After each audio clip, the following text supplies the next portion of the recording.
CBI arrest করুক, মুখ্যমন্ত্রীকে arrest করলে সমস্ত তথ্য পাওয়া যাবে, আর বিনীত গোয়েলকে অ্যারেস্ট করলে প্রধানমন্ত্রীর গদি টলমল হওয়ার আগে উনার গদি টলমল হয়ে গেছে। যে মাননীয় মুখ্যমন্ত্রী নিঃসন্তান বলে তিনি সন্তান হারানোর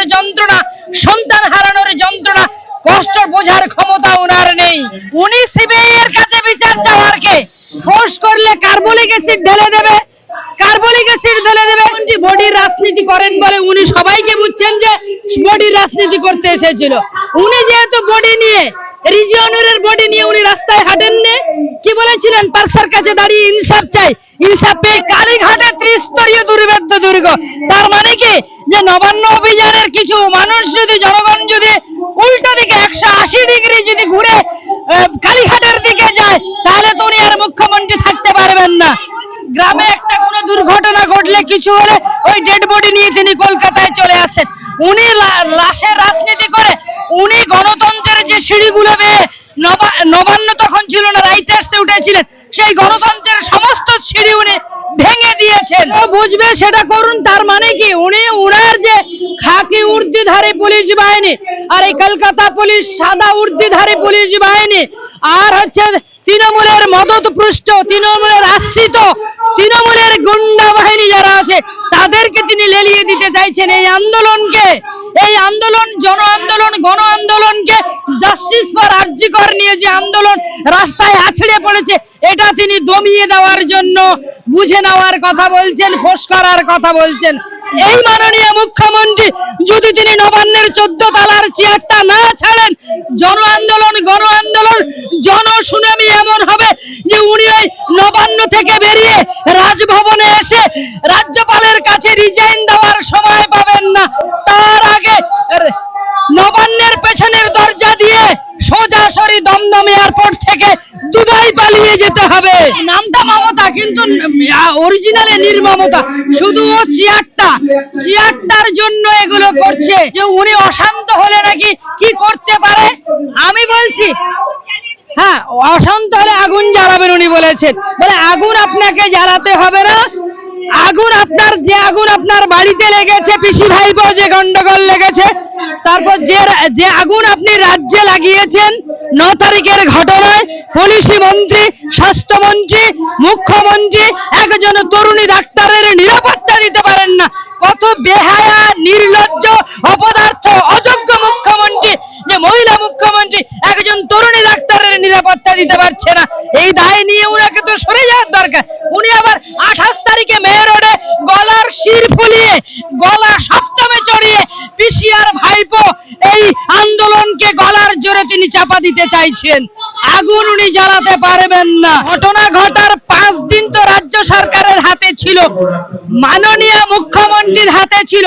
5 দিনে সমস্ত তথ্য প্রমাণ তিনি লোপাট করেছেন এবং এই ঘটনাকে তিনি ধামাচাপা দিচ্ছেন। এবং ওই নির্যাতিত তরুণীর বাবা মাকে যখন ফোন করা হয় আরজি কর মেডিকেল কলেজ থেকে, 3 রকম বয়ান বদল করেছে। এবং নির্যাতিতা যে চাদর ঢেকে তিনি শুয়েছিলেন ওই আরজি করের সেমিনার হলে, সেই চাদরের রঙও 3বার আসছে। ওই ইন্দিরা মুখোপাধ্যায়, ডিসি সেন্ট্রাল, উনি একদম সাজানো কথা, মিথ্যে কথা গুছিয়ে সাজিয়ে বলছেন। ওই বিনীত গোয়েল যেটা শিখিয়ে দিয়েছে, মাননীয় মুখ্যমন্ত্রী তথা পুলিশ মন্ত্রী যেটা শিখিয়ে দিয়েছে, সেই কথাগুলোই তিনি বলছেন। তো গরম হচ্ছে বলে তো আরজি করের নির্যাতিতা তরুণী ডাক্তারের মৃত্যুর ঘটনা এবং ঘটনাকে ধামাচাপা দেওয়ার জন্য, প্রকৃত ঘটনা যাতে সামনে না আসে, তার জন্য সরাসরি ইনভলভ হচ্ছে রাজ্যের মাননীয় মুখ্যমন্ত্রী, রাজ্যের স্বাস্থ্যমন্ত্রী, রাজ্যের পুলিশ মন্ত্রী এবং তার সংবাদ পুলিশ কমিশনার বিনীত গোয়েল। এই সমস্তটা সন্দীপ ঘোষ, তৎকালীন যিনি সুপার আরজি কর মেডিকেল কলেজের, এদের একটা নেক্সাস কাজ করছে ওখানে। সেই জায়গায় দাঁড়িয়ে শুধু আমাদের রক্ত নয়, এবং সেই নির্যাতিতা তরুণী ডাক্তারের বাবা মায়ের রক্ত গরম হচ্ছে। তারা আম জনতা, আম পাবলিক, সাধারণ জনসাধারণ, রাজ্যের জনগণ, আম জনতা, জনতা জনার্দন রাজ্যের বাইরে ভারতবর্ষের বিভিন্ন রাজ্যে, ভারতবর্ষ ছাড়িয়ে পৃথিবীর বিভিন্ন দেশে এই জাস্টিস ফর আরজি কর নিয়ে মানুষ রাস্তায় নেমেছে, রাজপথের দখল নিয়েছে। কোনো ফ্ল্যাগ ছাড়াই দলমত নির্বিশেষে সাধারণ জনগণ, সাধারণ মহিলারা সবাই রাস্তায় বেরিয়ে এসেছে। একটাই দাবি, জাস্টিস ফর আরজিকর, যাতে ওই নির্যাতিত তরুণী ডাক্তার ন্যায় বিচার পান, তার বাবা মা যাতে ন্যায় বিচার পায়, এটার জন্য সবাই আজকে আওয়াজ তুলছে। ডিসি সেন্ট্রাল ইন্দিরা মুখোপাধ্যায়, উনার যিনি বস মাননীয় মুখ্যমন্ত্রী, উনি যেটা বলে দিয়েছেন সেই কথাটাই উনি মুখ দিয়ে বলছেন। উনার বস বিনীতি গোয়েল কলকাতা পুলিশ কর্পোরেশন যেটা বলে দিয়েছেন সেই কথাগুলোই তো উনি বলছেন, তার বাইরে যেতে পারবেন। তাহলে নির্যাতিতার মা, সদ্য সন্তান হারানো, যার গেল তার গেল, সেই সন্তান হারানোর যন্ত্রণা তো বাবা মা যেটা বুঝবে অন্যরা তো কম বুঝবে, আমরা অনুভব করব। কিন্তু সেই সন্তান হারানো, সদ্য সন্তান হারানো মা বলছেন যে ইন্দিরা মুখোপাধ্যায় ডিসি সেন্ট্রাল মিথ্যে কথা বলছেন, অসত্য কথা বলছেন।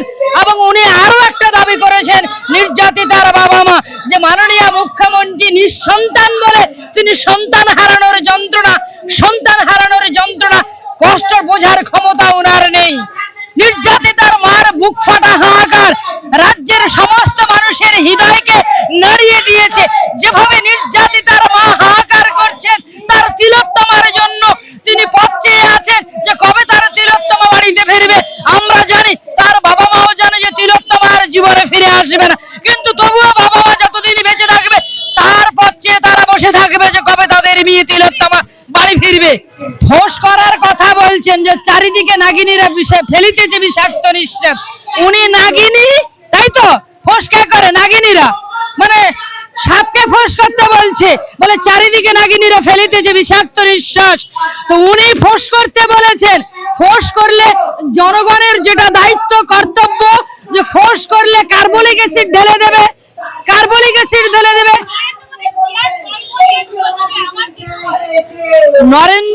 আমাদের দেশের মাননীয় প্রধানমন্ত্রী নরেন্দ্র দামোদর দাস মোদীজি, 3 বারের প্রধানমন্ত্রী তিনি, বিশ্বের ইতিহাসে রেকর্ডে নেই, তিনবার তিনি অ্যাবসলিউট মেজরিটি নিয়ে প্রধানমন্ত্রীর চেয়ারে বসেছেন। এবং আমরা বলতে চাই, প্রধানমন্ত্রীর গদি টলমল হওয়ার আগে উনার গদি টলমল হয়ে গেছে। কেন 27 তারিখে ছাত্র সমাজ নবান্ন অভিযান ডেকেছিল? সব ছাত্র ছিল। উনি তো দেখবেন, উনি তো এখন অনেক কিছুই চোখে দেখছেন, ভুলভাল চোখে দেখছেন। বড় বড় ছাত্র সমাজ দেখেছে, ছাত্র গার্জিয়ানরা এসেছে, আমিও আসছিলাম, গার্জিয়ান হিসেবে অনেকে এসেছে, কিন্তু ডাকটা ছিল ছাত্র সমাজের, কোনো ফ্ল্যাগ ছিল না। ফ্ল্যাগ ছাড়াই জাতীয় পতাকা নিয়ে কেন বডি চাইবে? মুখ্যমন্ত্রী বডির রাজনীতি করেন বলে উনি সবাইকে বুঝছেন যে বডির রাজনীতি করতে এসেছিল। উনি যেহেতু বডি নিয়ে, রিজিওনারের বডি নিয়ে উনি রাস্তায় হাঁটেননি, কি বলেছিলেন? পার্সার কাছে দাঁড়িয়ে ইনসাফ চাই, ইনসাফ পেয়েছেন। আবার জ্ঞানমোহন সিংকে তৎকালীন সিপি জ্ঞানমোহন সিংকে প্রমোশন দিয়েছেন। তারপর এখানে তাপসী মালিকের বডি নিয়ে, এই যে আমরা যেখানে দাঁড়িয়ে আমাদের ধর্ণা হচ্ছে, এখানে তো উনি ধর্ণায় বসেছিলেন, 26 দিন অনশনে বসেছিলেন। অনশন মঞ্চটা কেমন ছিল? সামনে একটা কালো পর্দা ছিল না, থিয়েটারে যেমন থাকে, 1 ঘন্টা বক্তৃতা চলার পর পর্দা নেমে গেল, বলছে উনি অনশন করছেন, পর্দা ফেলে দিয়ে ওখানে খাওয়া দাওয়া চলছে দিব্যি। 26 দিনে উনার 26 কেজি ওজন কমেনি, বরং 26 কেজি ওয়েট উনার বেড়ে গেছিল। ওয়েট উনার বেড়ে গেছিল 26 কেজি। তাই আমি বলতে চাই, উনি লাশের রাজনীতি করেছেন। গ্রামে একটা কোনো দুর্ঘটনা ঘটলে, কিছু হলে, ওই ডেড বডি নিয়ে তিনি কলকাতায় চলে আসেন। উনি লাশের রাজনীতি করে, উনি গণতন্ত্রের যে সিঁড়িগুলো বেয়ে, নবান্ন তখন ছিল না, রাইটার্সে উঠেছিলেন, সেই গণতন্ত্রের সমস্ত সিঁড়ি উনি ভেঙে দিয়েছেন। অমিত শাহর ছেলে জয় শাহ, তিনি আইসিসির চেয়ারম্যান হয়েছেন। তো জয় শাহকে কংগ্রাচুলেশন না জানিয়ে তার বাবা অমিত শাহ, আমাদের দেশের স্বরাষ্ট্রমন্ত্রীকে তিনি কংগ্রাচুলেশন জানিয়েছেন। তার মানে কি? তার মানে ভয় পেয়েছেন। 27 তারিখে নবান্ন অভিযানের সময় সেখানে ত্রিস্তরীয় দুর্ভেদ্য দুর্গ ছিল, কংক্রিটের ওয়াল ছিল, পৃথিবীর ইতিহাসে কোথাও দেখা যায়। এবং আমরা যেটা দেখছি যে ওখানে নবান্ন হবে অভিযান, উনার বাড়ি কালীঘাটে যে নবান্ন অভিযানের কিছু মানুষ যদি জনগণ যদি উল্টো দিকে 180 ডিগ্রি যদি ঘুরে কালীঘাটের দিকে যায়, তাহলে তো উনি আর মুখ্যমন্ত্রী থাকতে পারবেন না। হ্যাঁ, আমাদের রাজ্যের মাননীয় বিরোধী দলনেতা তিনি বলেছেন যে একদিনে ন্যাশনাল ফ্ল্যাগ নিয়ে একদিনে নবান্ন, লালবাজার আর কালীঘাট অভিযান হবে। কালীঘাট অভিযান হবে। এই আমাদের এক দাবি এক দফা, দাবি এক দফা এক, মুখ্যমন্ত্রীর পদত্যাগ। আর এই মুখ্যমন্ত্রী থাকলে আরজি করের নির্যাতিতা তরুণী ডাক্তারের কোনো ন্যায় বিচার হবে না। আমরা চেয়ারের লোক করি না, উনি তো চেয়ারের লোভে আঁকড়ে আছেন।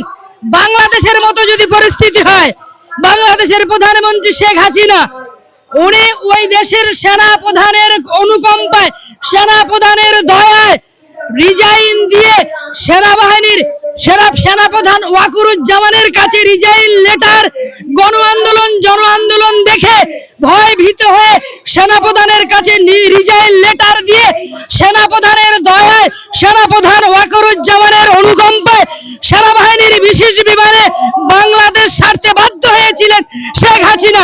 আর এই মাননীয় মুখ্যমন্ত্রী যদি তিনি নবান্নের 14 তলার চেয়ারটা না ছাড়েন, গণ আন্দোলন জনশুনানি এমন হবে যে উনি ওই নবান্ন থেকে বেরিয়ে রাজভবনে এসে রাজ্যপালের কাছে রিজাইন দেওয়ার সময় পাবেন না। লোক এনেছো 27 তারিখে, তারা নবান্ন চেনে না, কোথা থেকে লোক এনেছো? এখন উনার সিপি যে বিবৃতি দিয়েছিল 26 তারিখ রাতে, উনার এডিশনাল পুলিশ কমিশনার আর যে পুলিশের পদস্থ অফিসাররা যে বিবৃতি দিয়েছিল, প্রেস মিট করেছিল যে এটা অসাংবিধানিক বেআইনি নাকি। উনি যখন করেছিলেন 1993 সালের 21শে জুলাই মহাকরণ অভিযান, তখন সেটা বৈধ ছিল, উনার ক্ষেত্রে বৈধ। এবং আমরা বলতে চাই যে সিপি যেটা বলেছে কলকাতা মানে পুলিশ কমিশনার সিপি বিনীত গোয়েল যে কথা প্রথম থেকে মিথ্যা কথা বলছেন, অসত্য কথা বলছেন। যেটা তিনি বলেছিলেন, কি বললেন উনি, যেটা গন্ডগোল লাগাবে, ষড়যন্ত্র করবে, ডেড বডি চাই, ওরা নাকি জানতে পেরেছে, বুঝতে পেরেছে ওদের কাছে। 14 তারিখে 10,000 লোক আরজি করে ঢুকে আরজি কর নির্বিচারে ভাঙচুর করলো, ওটা তাদের কাছে কোনো খবর ছিল না। কুণাল ঘোষের প্রশ্নের কোনো উত্তর আমি দেব না। উনি মুখ্যমন্ত্রীর বিরুদ্ধে বলেছিলেন, উনি 2014 সালে মুখ্যমন্ত্রীর বিরুদ্ধে বলেছেন। সিবিআই দপ্তরে কি দিয়ে এলেন মাহফুজাদি? সিবিআই দপ্তরে কি দিয়ে? সিবিআই দপ্তরে কি দিয়েছেন উনাকে জিজ্ঞেস করবেন, উনি উত্তর দেবেন। ও কি দিয়েছে আমি জানি না, উনাকে জিজ্ঞেস করবেন, তা জানি না। শুধু কথা বলুন, অভিষেক বন্দ্যোপাধ্যায় বলছে পদত্যাগ চান, মমতা বন্দ্যোপাধ্যায় চান না, যোগী আদিত্যনাথের পদত্যাগ চান। কেন যোগী আদিত্যনাথের পদত্যাগ চাইবো আমরা? যোগী আদিত্যনাথের রাজ্যে যে ঘটনা ঘটেছে সেগুলো মানুষ ন্যায় বিচার পায়। কোথাও এনকাউন্টার হয়েছে, কোথাও ন্যায় বিচার পেয়েছে। আর এই রাজ্যে তো ধর্ষকদের পক্ষে মুখ্যমন্ত্রী দাঁড়ায়, এখানে তো বিচার পায় না। ধর্ষকদের পক্ষে মুখ্যমন্ত্রী ধর্ষকদের পক্ষে দাঁড়ায়। এবং 21 জন কপিল সিব্বল সহ 21 জনের লয়ারকে ওই নির্যাতিতা তরুণী ডাক্তারের ট্যাক্সের টাকায়, উনার বাবা মায়ের ট্যাক্সের টাকায় 21 জন লয়ারকে সুপ্রিম কোর্টে দাঁড় করিয়েছে। এটা সবচাইতে ঘৃণ্য, জঘন্যতম অপরাধ। উনি তো ধর্ষকদের পক্ষে দাঁড়িয়েছে, আবার মিছিল করে বলছেন যে উই ওয়ান্ট জাস্টিস। কার কাছে জাস্টিস চাইছে? 5 দিন তো আপনার কাছে মামলাটা ছিল, খুনের মামলাটা, আর মামলা করতে 15 ঘন্টা লেগে গেল। এবং নির্যাতিতার বাবা মাকে 3 বার বয়ান বদল করা হয়েছে। নির্যাতিতার বাবা মা যখন 9 তারিখে আরজি কর হাসপাতালে পৌঁছেছিলেন, তখন 3 ঘন্টা তাদেরকে বাইরে দাঁড় করিয়ে রাখা হয়েছিল তথ্য প্রমাণ লোপাট করার জন্য। 3 ঘন্টা কেন নির্যাতিতার বাবা মা তার মৃত মেয়ের মুখটা দেখতে পেল না? 3 ঘন্টা তাদের বাইরে রেখেছিল। হ্যাঁ, নিশ্চয় এর নামটা মমতা, কিন্তু অরিজিনালে নির্মমতা। শুধু ও চেয়ারটার জন্য এগুলো করছে। বড় বড় রাগা বল ফেটে যাবে। আমি সিবিআই কে অনুরোধ করব যে নির্যাতিতার বাবা মা যে কথা বলছে, যে মুখ্যমন্ত্রীকে, বিনীত গোয়েলকে, সবাইকে সিবিআই তদন্তের আওতায় নিয়ে আসা হোক। সিবিআই অ্যারেস্ট করুক।